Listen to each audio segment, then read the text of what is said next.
Saya nak tanya, kenapa orang dulu kan, masa saya 90-an dulu, kita makan burger, tak pakai plastik je lah, kita pakai tisu kali dengan plastik. Takkan mata-mata nak balik burger lah, mesti ada sebab lain lah. Ke? Saya wartawan. Oi, mantap. Dia ada rahsia tu, Mat. Dah ada rahsia. Ada banyak rahsia dalam perniagaan burger ni. Pertamanya, bila orang tu, contohlah dia dapat burger sekali dengan tisu macam ni kan. Okey. Lepas dia dah makan burger ni, tisu ni dia lap mulut Dia buang kat tong sampah pula. Lepas tu plastik makan. Plastik kita buang tong sampah lah kan. Itu satu. Itu baru satu. Itu. Yang keduanya pula, orang peniaga burger ni banyak orang kaya. Dia suka sedekah. Dia akan letak duit lah dekat bawah plastik tu kat atas tisu. Jadi siapa beruntung dapat lah. Ada orang sedekah RM1, ada orang sedekah RM5, ada orang sedekah RM10. Bergantung lah. Kalau macam Yazid Burger? Yazid Burger ikut dan lah. Ikut dan lah. RM5 ke. Tapi hari ni contoh lah. Ini contoh lah. Dia makan, dia buka-buka, dia buka-buka buka-buka. Tengok-tengok. RM50 dia dapat.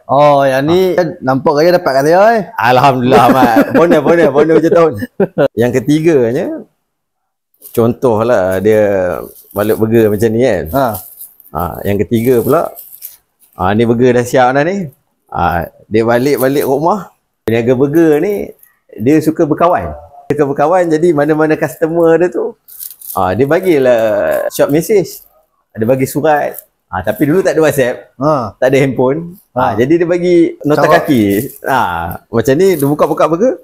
Dia balik rumah, tengok-tengok, loh dapat. Dapat note. Siap pantun. Ingatkan tinggal nombor lah. Pantun kali. Pantun. Ikan keli, ikan you. I love you. Baik, betul lagu. Takkan 3 ya bang. Cukup lah, Mat. Janganlah banyak-banyak, Mat. Saya wartawan bang, mesti korek daripada dalam-dalamnya. Ya ke? Tak, 3 mesti 7 bang. Kawan dengan ZRA ke? Ada bang. Idola saya tu. Idola. Bang mesti ada 4 ya bang. Ya ke? Cukup dah, Mat. Saya ingat cerita dulu, lepas balik macam ni, dia pernah tolak barang. Oish, Mat. Jangan fitnah orang peniaga burger, Mat. Mana ada, kami semua baik, Mat. Dah insah nampak, Mat. Saya dengar cerita, bukan saya buat cerita, saya dengar cerita. Dengar cerita, dekat KL dulu ada lah. Dekat Penang ni tak ada, Mat. Penang orang baik, Mat. Mungkin dekat Cokit-Cokit dulu ada lah kot. Kalau tak ada lah. Kalau tak ada, Alhamdulillah Alhamdulillah, okay, Mat. Terima kasih, Mat. Takut aku kalau babak ni, Mat. Takut, Mat. Takut kena tangkap, Mat. Yelah bang, kalau tu burger kari special 2 bang. Mat.